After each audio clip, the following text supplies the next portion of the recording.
Hai semuanya, gimana kabar kalian? Semoga selalu dalam keadaan baik. Welcome back di Andre Kriston Channel, dan ini adalah segmen analisa pagi, segmen di mana kita akan mengulas untuk update news dan juga pergerakan dari market, khususnya market dari Bitcoin.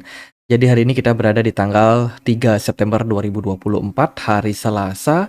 Teman-teman, jadi sedikit review aja untuk perdagangan di hari kemarin ya.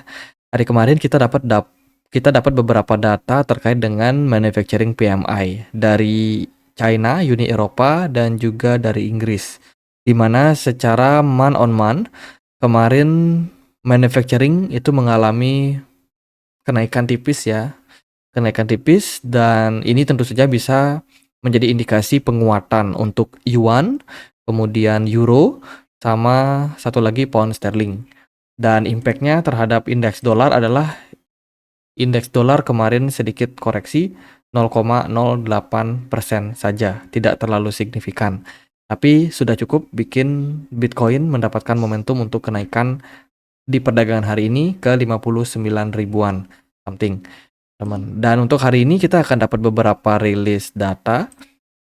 Ada data 10 tahun auction, surat lelang, surat obligasi dari Jepang ya, pemerintah Jepang, di mana bunganya mendekati 1%, kecil banget memang, bunga obligasi yang ada di Jepang, termasuk juga depositonya karena ekonomi mereka sudah mengalami stagflasi yang sangat-sangat panjang ya teman-teman, bahkan deflasi.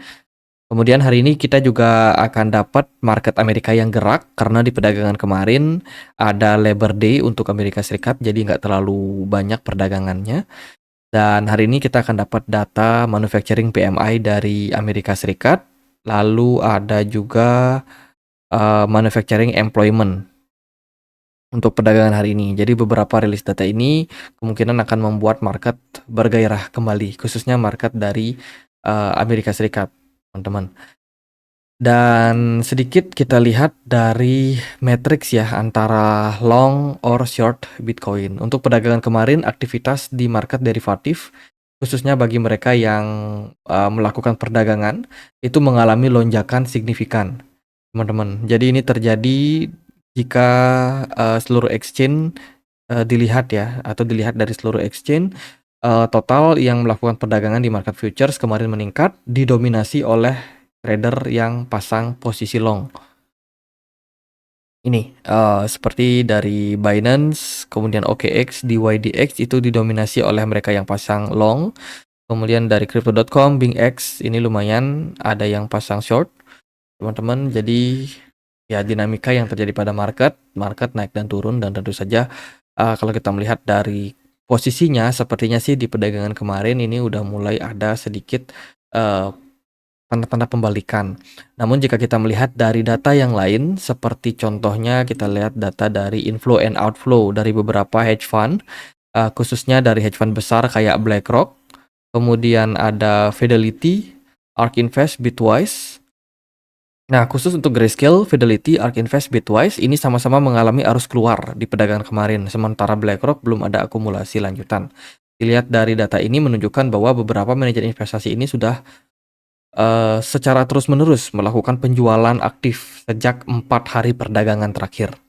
Ini menunjukkan sebuah outflow yang dilakukan oleh mereka-mereka ini, teman-teman.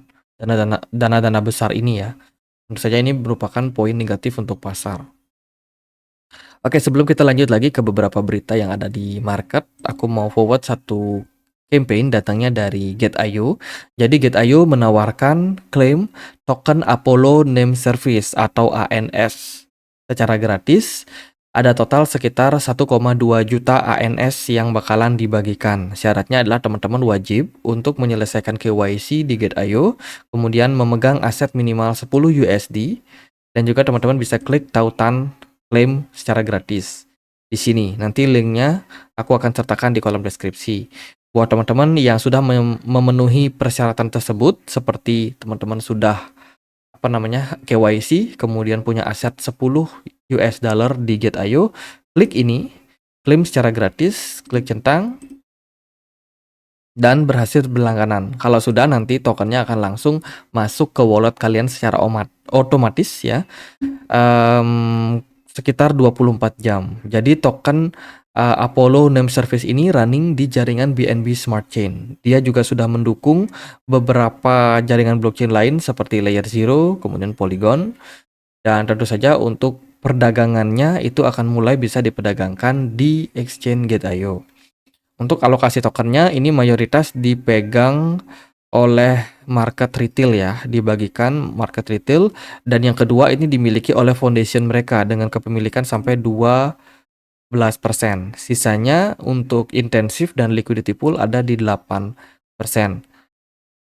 Oke, ini investor retailnya paling banyak sih pegang.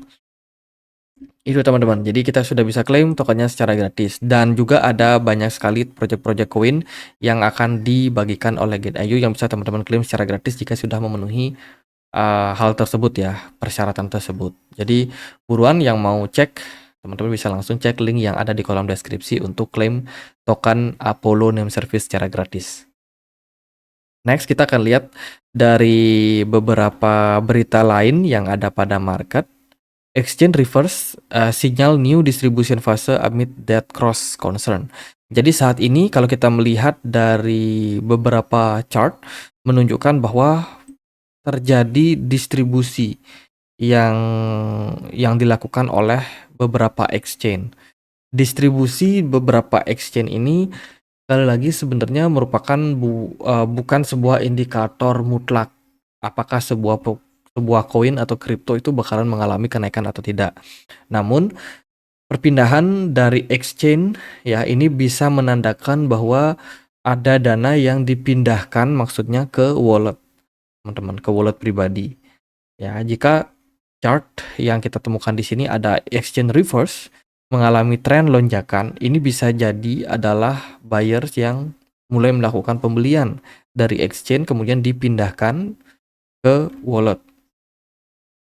Ya, dan tentu saja ini sebenarnya sebuah anomali, bukan sebuah kepastian atau indikator yang mutlak. Kita bisa lihat dengan satu indikator tidak teman-teman, tapi kita bisa melihat ada upaya hal tersebut yang mungkin berpotensi terjadi dan dampaknya kemungkinan akan bearish pada jangka pendek, namun kemungkinan akan ada kenaikan pada jangka waktu menengahnya. Gitu. Jadi pada intinya terjadi pembelian, ya pembelian yang berpotensi pada jangka waktu menengah bakalan positif juga. Oke, kita balik lagi sekilas tentang weekly crypto asset flow, di mana di perdagangan minggu terakhir, 1 minggu terakhir ya, ini kita flashback sekilas, di mana hasilnya negatif untuk market crypto. Minggu kemarin kita banyak mendapatkan outflow, teman-teman, dari beberapa manajer hedge fund, yang tentu saja ini merupakan sebuah penurunan jumlah akumulasi pada Bitcoin. Ya, dan juga aset-aset yang lain seperti Ethereum dan juga multi aset yang lainnya. Jadi Bitcoin mengalami arus keluar dilihat dari beberapa hedge fund seperti dari BlackRock, Grayscale, Fidelity, 21 Share, kemudian CoinShare, ARK Invest, Bitwise dan juga crypto investment yang lain. Dari Fear and Greed Index kemarin negatif ya, ada di posisi Fear 26 di indeks 26. Dan kalau teman-teman sudah memantau Fear and Greed dalam beberapa waktu, biasanya memang seringkali kita bisa jadikan acuan ini sebagai trading jangka pendek. Teman-teman, Fear and Greed Index ketika berada di posisi fear, kecenderungan market biasanya akan mengalami kenaikan. Begitu juga ketika dia sudah berada di posisi greedy, orang-orang biasanya akan melakukan taking profit sehingga mungkin akan ada koreksi pada jangka pendek. Jadi ini mungkin bisa menjadi sebuah faktor juga kenapa di perdagangan kemarin Bitcoin justru malah crash, turun bahkan sampai ke poin 57 ribuan something. Ya dekat-dekat 56 ribu. Tapi di perdagangan hari ini justru malah naik ke 59 ribu. Kalau kita lihat dari Fear and Greed-nya sepertinya sudah banyak yang takut terhadap market sehingga ya disikat mereka yang pasang short market. Market mengalami kenaikan jangka pendek saja.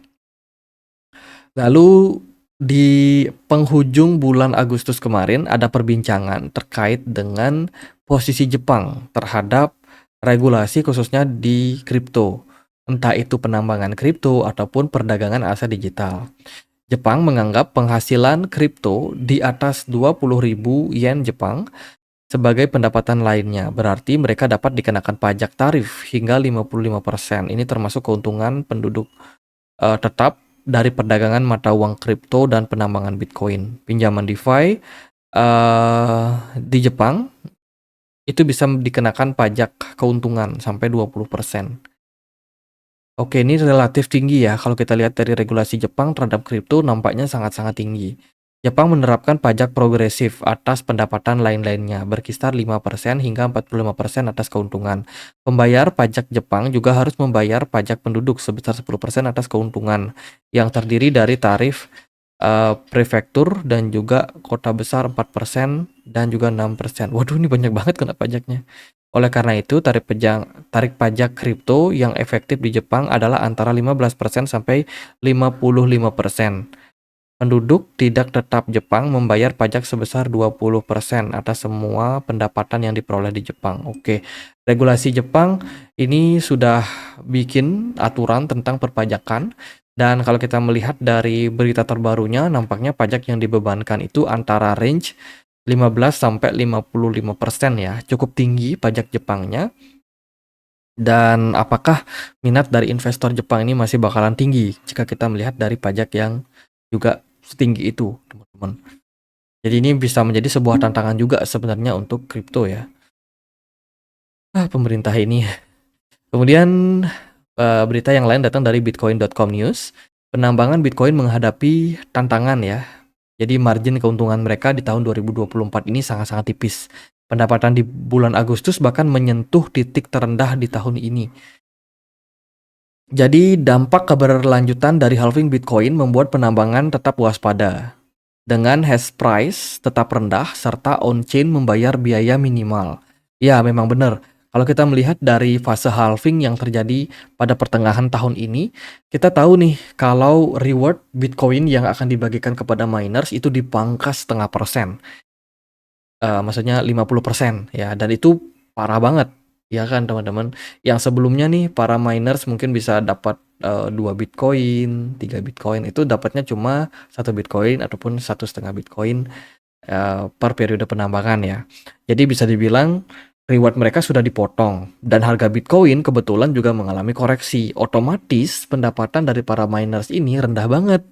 Ya kan, rugi nih para miners, dan ya kita akan menunggu nih sampai kapan market bakalan dalam posisi konsolidasi. Mungkin ini adalah sebab kenapa market dari altcoin justru malah mengalami penurunan, sementara Bitcoin justru koreksi stabil-stabil aja. Nah kan kalau kita lihat dari BTC Dominance itu cukup tinggi ya kenaikannya sejak 2022 kemarin. Ya, yang jadi masalah adalah kenapa Bitcoin-nya cuma koreksi dari 72.000 turun-turun paling sampai 57.000. Ya, jadi pergerakannya cenderung korektif stabil. Mungkin ini impact daripada para miners. Karena kalau kita berkaca pada historical di tahun 2020, 2021, 2022 kemarin, itu miners sudah sempat rugi. Rugi parah ketika bear market Black Swan di sini ya. Sorry. Nah ini, ketika Black Swan di fase ini, itu parah banget. Para miners itu mengalami tingkat kerugian yang lumayan tinggi dan berlangsung berbulan-bulan sampai akhirnya market kembali rebound. Jadi ini adalah sebuah alasan karena yang namanya miners atau validator Bitcoin itu adalah ekosistem yang penting untuk dijaga. Selama para miners masih ada, selama itu Bitcoin akan tetap eksis. Kalau minersnya pada kabur semua, Bitcoin udah nggak ada lagi, teman-teman. Bitcoin pasti hilang, dan itu kemungkinan kecil sekali bisa terjadi jika harga Bitcoin terus membuat all time high baru. Maka dari itu, all time high baru pada Bitcoin ini sebuah keniscayaan sebenarnya. Itu kurang lebih, dan itu sebuah poin penting. Karena mayoritas altcoin itu menggunakan proof of stake yang notabene nggak perlu biaya seperti biaya listrik, operasional itu nggak perlu. Biaya mereka sangat-sangat rendah. Sementara Bitcoin itu harus di mining dengan perawatan, dengan biaya. Jadi kalau perhitungan bisnisnya si miners ini rugi, banyak miners yang kabur, Bitcoin nggak bakalan bisa survive. Jadi itu mungkin sebuah kunci kenapa pergerakan Bitcoin harus membuat all time high baru, teman-teman. Karena kalau nggak minersnya rugi. Kalau minersnya rugi, mereka cabut, Bitcoinnya hilang. Kemudian dari berita yang lain datang dari VC Monthly Report in August. Kalau kita lihat dari data menunjukkan bahwa terjadi penurunan atau decrease 1% month on month. Dilihat dari periode project yang dibangun atau jumlah dana yang diinvestasikan. Dilihat dari data ini atau dari berita ini, laporan ini menunjukkan bahwa terjadi penurunan. Ya, teman-teman, 1% jumlah proyek kripto baru atau dana-dana yang masuk dari venture capital. Dan 1% ini nggak sebanding. Jika kita lihat dari data tahun ke tahun, sudah terjadi penurunan sekitar 41% year on year. Ya, total project yang dibangun di tahun 2023 bulan Agustus kemarin dibandingkan dengan proyek kripto yang dibangun di tahun 2024 bulan Agustus saat ini. Jadi telah terjadi penurunan yang tajam. Artinya adalah venture capital nggak terlalu banyak lagi invest di project-project altcoin tahun ini. Itu. Jadi grafiknya menurun. Dan ini tentu saja merupakan sebuah sentimen negatif untuk inovasi kripto ke depannya. Karena yang namanya untuk mengembangkan project itu perlu dana. Kalau venture capitalnya menurun, otomatis project yang bisa dibikin makin lama makin sedikit dan juga nggak akan terlalu banyak. Oke, kita intip sekilas tentang crypto calendar ya yang akan kita dapetin di bulan ini, teman-teman. Yang pertama, Cardano akan segera menggelar Chang Hard Fork ya, upgrade untuk Cardano. Kalau kita lihat dari berita terbarunya di Twitter, Cardano akan siap memulai upgrade terbaru mereka, teman-teman, dan tentu saja token Cardano ini berpeluang ya dalam posisi good news. Mereka sekarang masuk ke era decentralized governance atau era Altair. Ini merupakan roadmap terakhir dari Cardano, di mana Cardano akan menjadi ekosistem yang mapan dan juga bisa dibilang disempurnakan lagi dari versi sebelumnya. Jadi Cardano akan ada upgrade tanggal 1 September. Lalu ada Matic, Polygon Migration, siap-siap. Matic akan mendapatkan sentimen bagus ya, karena dia akan migrasi dari token Matic menjadi POL di 4 September besok. Dan tentu saja token Matic akan siap di delisting di banyak exchange. Ini prediksinya itu mulai dari tanggal 5 September ya. Akan mulai delisting dan Matic nggak akan bisa diperdagangkan. Nanti setelah beberapa hari akan muncul token baru yaitu POL. POL ini kedepannya akan menggantikan token Matic. Jadi buat teman-teman yang simpan Matic kalian di exchange, nggak perlu khawatir kalau tiba-tiba tokennya hilang ya. Itu dalam proses migrasi. Kemudian juga di minggu ini kita juga akan dapat data penting seperti initial jobless claim dan juga unemployment rate tanggal 5 dan tanggal 6 September nanti. Lalu Qatar baru saja membuat semacam regulasi ya untuk meluncurkan kerangka aset digital 2024-nya. Jadi Qatar merupakan salah satu negara di Timur Tengah yang sangat terbuka tentang perkembangan kripto. Selain itu juga ada negara-negara seperti dari Uni Emirat Arab dan juga beberapa negara Arab lainnya ya. Ini udah mulai terbuka dengan kripto dan tentu saja proyek-proyek itu dikabarkan banyak sudah dibangun di 2024 ini di Timur Tengah. Dan ini merupakan sebuah kerangka yang penting banget untuk dilihat ya. Karena kerangka ini akan menjadi salah satu acuan untuk investor mau masuk dan berinvestasi di Qatar. Khususnya untuk investor-investor kripto. Sehingga pengembangan ekonomi mereka bisa tetap growth. Gitu. Kayaknya sih pajak nggak dikenakan ya kalau kita lihat dari negara-negara Timur Tengah itu, aku baca-baca pajak itu dilarang teman-teman. Jadi kalau regulasinya udah dibikin, mereka pro kripto dan juga nggak ada pajak, itu bisa jadi sebuah inovasi yang bagus sih untuk pengembangan aset-aset ini, aset-aset kripto ya ke depannya di kawasan Timur Tengah. Lalu gimana nih untuk pergerakan dari Bitcoin yang kemarin mengalami kenaikan 3%? Waduh, ini happy ya. Happy banget. Kemudian BTC Dominance sudah turun juga sekitar 0,88%. Altcoin sedikit recover. Ya, ya sedikit sih, belum signifikan. Kalau kita lihat dari pergerakan chart, overall ya menarik-menarik aja. Dari saya masih tetap melihat major trend. Teman-teman, saya sendiri masih expect akan ada kenaikan dalam jangka waktu menengah pada Bitcoin ke kisaran poin 90.000 ya. 90.000 dan ini tentu saja merupakan sebuah target yang menurut saya cukup realistis untuk dicapai Bitcoin dalam jangka waktu pendek. Namun kalau kita melihat secara fakta, ya ini kita pakai indikator smart money. Smart money di time frame daily menunjukkan indikasi yang terus mengalami penurunan aktivitas.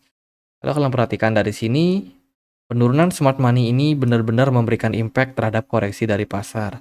Ini terjadi pada fase-fase sebelumnya di tahun 2021 kemarin. Ketika smart money sudah mulai turun, apa yang terjadi pada Bitcoin? Bitcoin ikut turun. Smart money naik, pergerakan Bitcoin naik. Smart money kosong lagi, pergerakan Bitcoin crash. Kemudian smart money masuk dengan volume besar, pergerakan Bitcoin membuat all time high baru.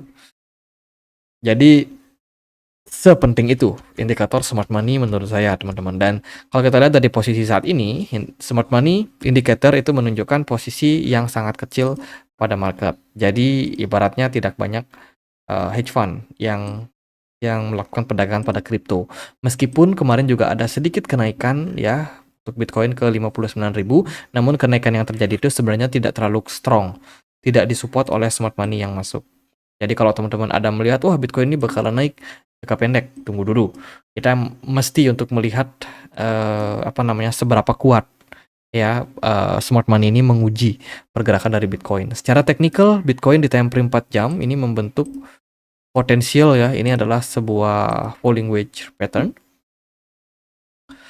Jadi falling wedge pattern ini kayak gini bentuknya, teman-teman. Jadi kayak segitiga mengerucut gitu, semakin lama semakin kecil ya. Dan dia akhirnya breakout bentar, next target maybe bisa ke 60.000 secara jangka pendek, teman-teman. Jadi bisa saja naik dalam jangka waktu pendek dan ini belum merupakan indikasi kuat kalau Bitcoin bakal naik. Nah, kita masih belum menemukan sebuah sinyal bullish pada Bitcoin. Sementara kita lihat di time frame bulanannya, kemarin kan kita closing nih. Kita closing cuma di kisaran level 59 ribuan something. Ya oke lah. Tidak negatif banget, tapi nggak bagus-bagus juga, teman-teman. Ya weekly juga bad lah buat Bitcoin ya. Dan ya dari time frame 1 hari ini lumayan bisa membikin atau ada sedikit hiburan ya bagi teman-teman. Wah Bitcoin naik. Tapi kalau dari saya sendiri sih masih belum yakin 100% Bitcoin bakalan rally dalam jangka waktu pendek ini, kecuali ada sentimen atau narasi yang bagus ya. Untuk sementara ini pergerakan Bitcoin masih konsolidasi antara range 60.000 target kita jangka pendek dan juga area level 57.000 yang kemarin menjadi pijakan kuat untuk Bitcoin sehingga mengalami recover. Semoga sih pergerakan Bitcoin bisa naik lebih tinggi. Namun untuk naik lebih tinggi tentu saja ada faktor-faktor lain yang harus dipertimbangkan juga, ya kan. Kemarin kita sudah sempat bahas tentang potensial distribusi dari FTX untuk dana aset kelolaannya, kemudian Celsius dan juga Mongox. Ingat itu masih berpotensi distribusi, jadi masih sangat-sangat mengkhawatirkan sebenarnya. Secara jangka pendek, pergerakan Bitcoin overall sudah breakout ya dari pola falling wedge pattern, breakout, dan saat ini udah mulai muncul ada smart money di time frame 1 jam. Namun smart money ini mungkin belum kokoh. Kemungkinan Bitcoin masih akan berpotensi untuk koreksi jangka pendek nih. Let's say kalau level kisaran 59.000 ini, 59.200 ini memang menjadi level tertinggi jangka pendeknya di time frame 1 jam. Jadi potensial koreksi ke 58.400 masih bisa terbuka sebelum akhirnya dia kembali naik sampai 60 ribuan. Jadi ya buat teman-teman yang mungkin scalping market sedikit bergairah. Namun bagi yang masih pengen akumulasi Bitcoin, saya rasa menunggu di level 57.400 itu bukan ide yang jelek sih. Karena ya kalau kita lihat dari pergerakan ini masih menunjukkan indikasi kenaikan jangka pendek saja. Jadi paling gitu aja buat update kali ini. Semoga videonya bisa bermanfaat. Bila teman-teman ada pertanyaan lain, ada koin lain buat dibahas, bisa banget tulis di kolom komentar channel YouTube ini. Kita juga ada komunitas diskusi di Telegram ya. Buat teman-teman mungkin yang mau join di komunitas Telegram kita, Ya, linknya bisa teman-teman temukan di kolom deskripsi video ini. Di sini teman-teman bisa sama-sama berdiskusi, bisa sharing, ya kan, bisa bertanya dan lain sebagainya. Jadi ya bisa berkomunitas di sini. Linknya ada di kolom deskripsi bagi yang tertarik. Sekian aja, akhir kata saya Andre. Makasih.